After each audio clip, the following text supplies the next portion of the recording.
At around 2:25 in the afternoon, everything changed. My phone rang and it was an unknown number, but I answered it anyway. This is the General Hospital. Is this Max? We've called to inform you that your parents have been in a car crash. We were a happy, picture-perfect family. My mom, my dad, and my little sister. My mom was always easygoing and ready to explore the world, while my dad was more reserved. My little sister Addison was 5 years younger than me, but we got along great. But that day, everything changed completely. My mom and dad were going to one of dad's business conferences not far from here. Madison was at school, and I was just simply at home studying for one of my finals that were coming up.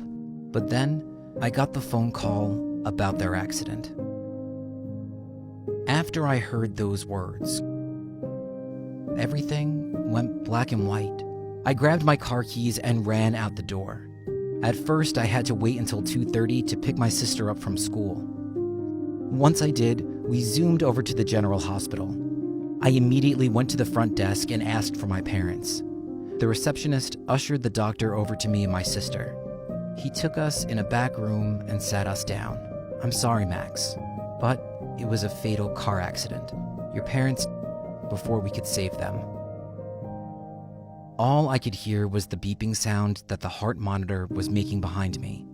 I turned to my sister and broke in tears. My sister did the same after I told her that Mom and Dad were. We cried for what felt like hours. I had gathered my strength and picked up my little sister as we both headed out of the hospital teary-eyed. We walked past the waiting room where everyone was staring at us as it seemed. I guess they weren't used to seeing a 19-year-old boy carrying his 14-year-old sister. One woman realized something was wrong and started getting teary-eyed when she saw us. It was nighttime and raining. I had Addison wait at the hospital entrance because it had a hood over it.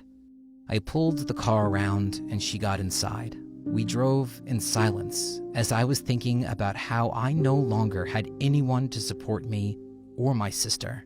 Well, at least me anyways. When we got home, Addison started working on her homework.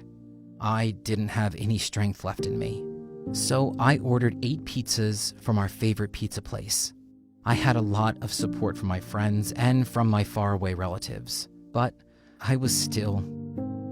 Everything was gray and white to me.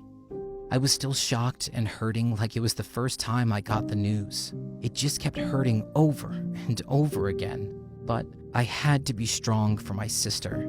I would comfort Addison and tell her that everything was going to be okay. I knew what I was going to have to do as her brother and now legal guardian. They sent me piles of papers to sign things over into my name. I didn't expect to have so much responsibility all at once, and especially at the age I was. But I really wanted to give Addison a normal life. I took my time signing everything while I was slowly getting myself back together. I sent the papers back with success.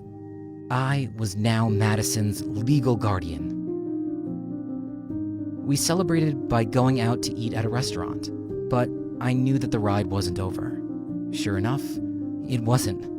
My aunt, who was never a close relative, was demanding custody over my sister. Neither me or my sister wanted that to happen, so we had to fight her in court. It was tough, but we didn't give up. We eventually won the case since I was able to prove that Addison is fed and clothed and in a stable environment. I'll never forget the embarrassment in my aunt's face as we left the courtroom. Everything was starting to look good again. My friend told me that me and Addison grieving over our parents was completely normal. I finally graduated college with a high degree, and my sister is now 16 years old, living a normal teenage social life. I'm 21 now, and me and my sister are doing well.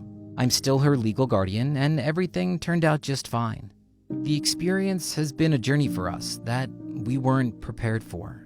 But I look at it as making us stronger and closer together as a family.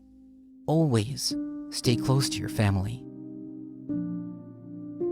I want my story to encourage you to never give up. Even when the worst things happen to you, don't quit and stay close to family. I remember going through the stages of grief. I was grieving, but I was able to move on knowing that my mom and dad are not in pain anymore.